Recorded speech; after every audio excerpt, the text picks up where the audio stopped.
todos nuestros oyentes este asunto. Hemos intentado localizar a Jefferson Sousa, no está localizable, no sabemos qué pasa, pero ¿qué pasa? Sí, sabemos algo, Miguel, lo vamos a aclarar. Vamos a decir que anoche tuvo lugar una mesa redonda desde un programa hermano nuestro que emite Radio Nacional de España, Radio 4, o sea, Radio Nacional de España, la emisión para Cataluña.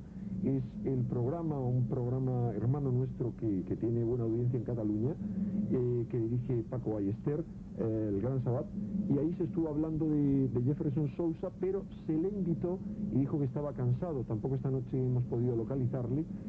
Y bueno, pues pese a todas las invitaciones que hicimos ayer de que nos llamara, no nos llamó. Podemos hacer la invitación de nuevo a que si Jefferson Sousa o cualquiera de las personas de su grupo que está en contacto está oyendo Espacio en Blanco, como es lógico que lo estén oyendo, podrían llamar a qué teléfono, Miguel. 420-0040 o 420-0041 con el prefijo 91. O sea, prefijo 91 y a continuación 420-0040 o 420-0041, para que tenga la oportunidad de darnos una explicación acerca de bueno, todas las preguntas que nos planteamos después del auténtico embolado en el que nos metió Jefferson Sousa. Sí, desde su llegada prácticamente en noviembre de este año, la segunda vez que venía a España, porque tenemos que recordar que él estuvo a primeros del año de 1989, del año pasado, en marzo, en una visita que estuvo unos cuantos días en San Feliu de Codines con Antonio Rivera, con el que hemos estado hablando también sobre este tema en estos últimos días, y que desde luego nos ha dado una versión nueva respecto a Jefferson, porque desde que vino a España en esta tercera ocasión, que es en este viaje en el que ahora está en nuestro país, no le ha llamado, solamente digamos que le utilizó en cierta manera a Antonio para conocer una serie de personas en Barcelona, y entraremos por esa faceta un poco extraña que ya se dejó ver el 11 de este mes en Montserrat, cuando parece ser que en este caso también Paco Ballester con Radio 4 estuvo cubriendo la noticia,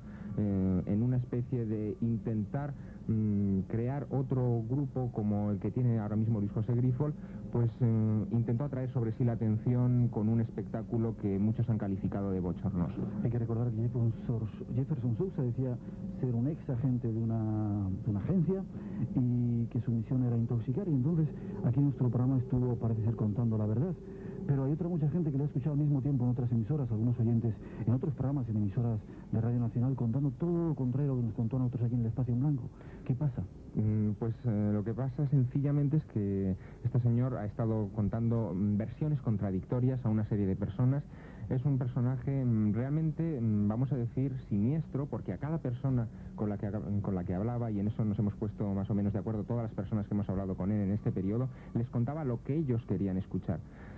Voy a ponerte un ejemplo. Cuando Jefferson Sousa llegó en marzo de 1989 a San Feliu de Codines, yo tuve la ocasión de encontrarme con él en casa de Antonio Rivera, y en aquella ocasión, desde luego, Jefferson no se presentó ni como agente de la CIA ni como nada en este sentido, sino que se presentó como contactado y presentó una serie de pruebas, vamos a decir, de que él era realmente un contactado con extraterrestres, como eran una bola de plástico que él se la ponía en la mano y se iluminaba, o como unas gafas con una especie de bombillita que iban de izquierda a derecha y de derecha a izquierda, diciendo que aquello eran realmente artefactos extraterrestres. Algo que se podía encontrar por aquel tiempo. Sí, exacto. Se podía encontrar esa bola de cristal que emite rayos verdes en dirección, sobre todo si se le acercan las manos o cualquier fuente energética, pues hay que decir que es algo que se vende incluso ahora en España, pero que yo he visto hace tiempo, tanto en Nueva York como en París. Por ejemplo, en París lo puede comprar cualquier persona, en España no sé dónde, pero en París por un precio, bueno, unas 10.000 pesetas más o menos al cambio,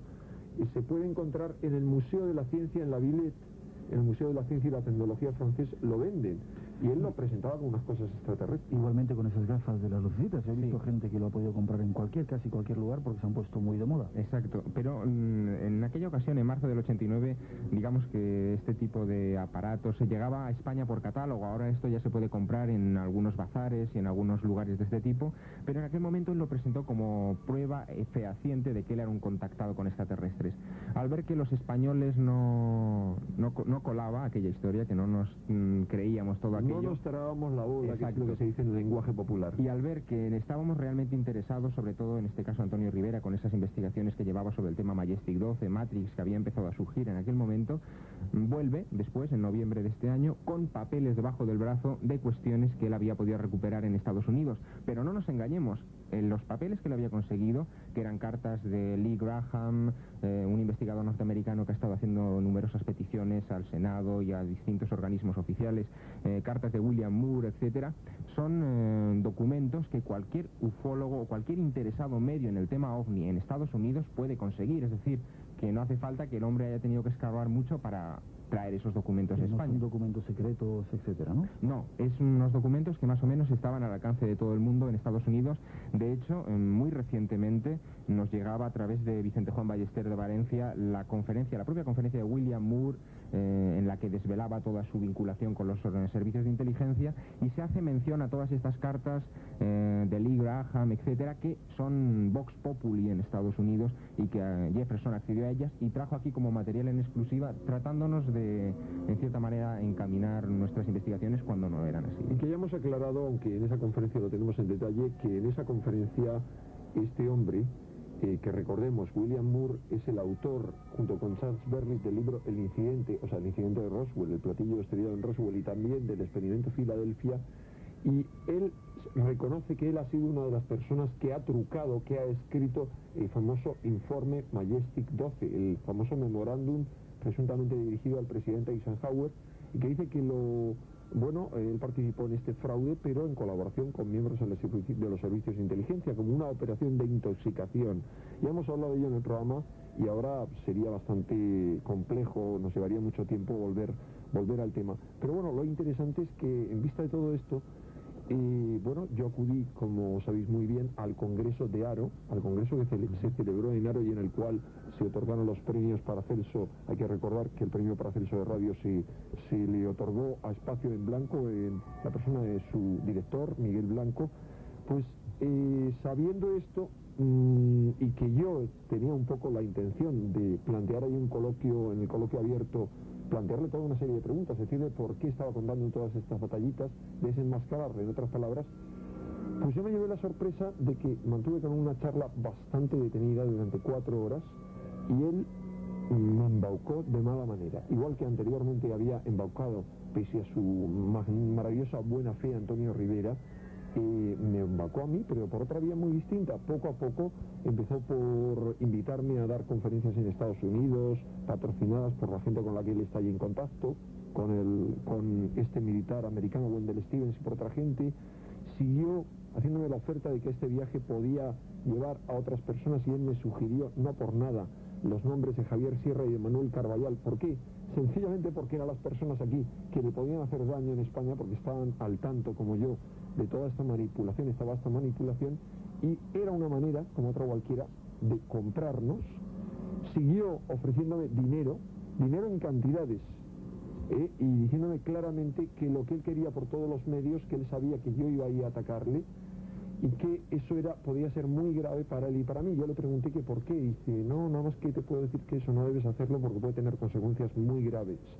Bueno, poco a poco entramos en la conversación, y yo ya le hice una llamada directa. Estuve bastante amable con él, pero le dije que si a él le parecía digno lo que se estaba haciendo. Yo pensaba hablar en aquella ocasión, el título de mi conferencia era La mente, campo de batalla, y pensaba hablar, además de la operación Control Mental de la CIA, iniciada en el año 50, de toda la supuesta guerra paranormal, guerra psicotrónica, etcétera, y de toda la idea de que existen experimentos de control mental, y que parte de esos experimentos de control mental podrían explicar parte de las abducciones, en las cuales se introducirían teóricamente unas bolitas en el interior de la cabeza de la gente, pero no por parte de los extraterrestres, sino por parte de terrestres. Este sería un tema del que hablaremos en nuestro programa, porque es un tema extenso. Esa era mi convicción, pero yo no se lo había contado a él, y no había pasado mi comentario de Javier Sierra. Nadie más conocía que yo iba a hablar de aquello. Sin embargo, él, cuando yo le hago una llamada de atención, le digo, bueno, ¿te parece bien lo que se está haciendo con la gente? Él lentamente va haciendo como un acto de contrición y de conversión, y finalmente me dice, es que yo no tengo más remedio que contar estas cosas. Es que mi única posibilidad es el suicidio, porque una vez que está uno dentro de esto es muy terrible, uno no se puede escapar. O sea, me embaucó como dándome a entender que él efectivamente estaba siendo pagado por alguien, que él estaba contando mentiras. Él ya me había aclarado antes que precisamente el interés de que yo fuera para allá, para Estados Unidos, era que yo sabía de qué iba la cosa y que reconoció claramente, sin que yo le dijera antes de qué iba la cuestión, reconoció, yo me quedé muy atónito, de que era una operación de control mental, de experimentación genética, que era una manipulación de tipo terrestre. Bueno, yo me quedé muy atónito ante aquellas declaraciones y las tomé como un acto sincero de una persona sincera. Es más, en toda esa charla larga, extensa que tuvimos durante tantas horas, bueno, este hombre se puso colorado, llegó a llorar.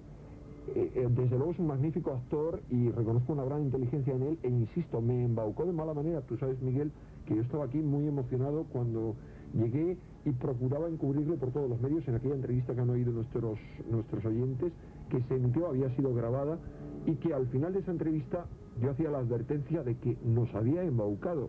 Habíamos sido sinceros y habíamos querido hacer un acto de juego limpio y emitir la entrevista tal como se había grabado, pese a mi implicación personal en el tema. Pero este hombre nos había engañado. ¿Por qué?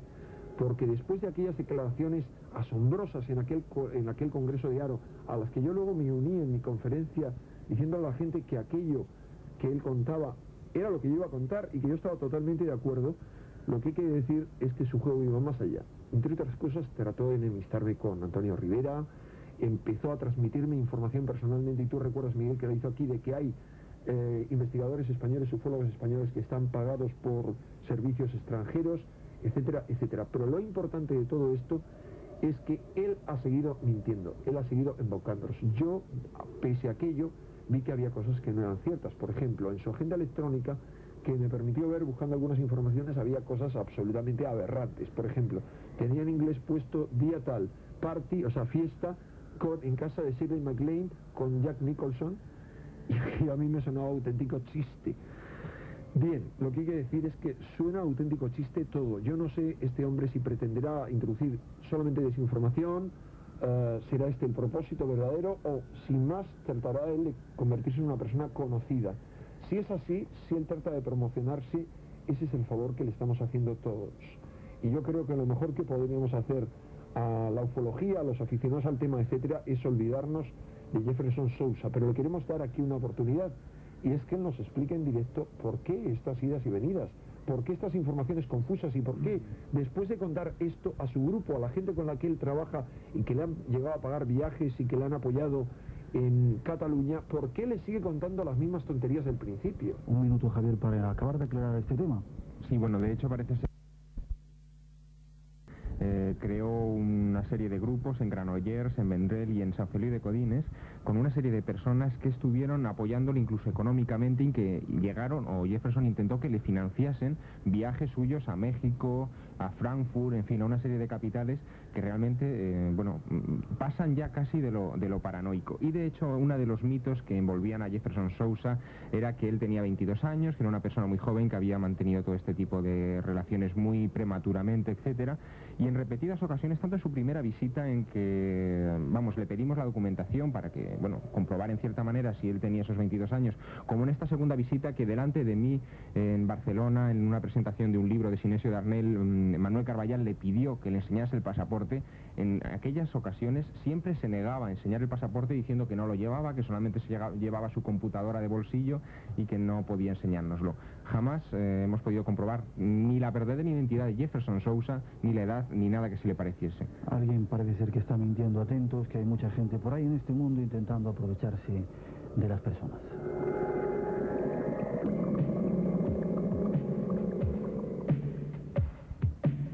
Javier, ahí estaba esa más o menos aclaración. Nuestros micrófonos siguen abiertos por si este hombre quiere hablarnos, pero atentos. Y vamos a invitarle a un debate en persona, cuando él quiera, como él quiera, de la manera que él quiera, porque nuestros oyentes tienen derecho a que se les aclare al menos la pequeña parcela de verdad que nosotros podemos aclararles. De cualquier manera, lo que es evidente es que con el fenómeno OVNI alguien está jugando, y nosotros tenemos que prevenirnos al respecto, que detrás del fenómeno OVNI... Mucha gente está jugando. Eso es, hay mucha gente y mucha manipulación también, y muchas distorsiones de la propia información que se está sucediendo. Ante todo, no se dejen lavar el cerebro, utilicen su cerebro para pensar, que para eso está hecho. Gracias, Javier Sierra. Nos veremos a partir del 17 de enero, miércoles, en ese acto inaugural del encuentro, en esa conferencia de vida después de la vida. Y el día 27 de enero, sábado, invitamos a todos nuestros siguientes a ver el espacio en blanco en directo en el Colegio Chaminade, Paseo Juan 23, número 9. Gracias, Javier. Gracias, Enrique y Vicente. Gracias.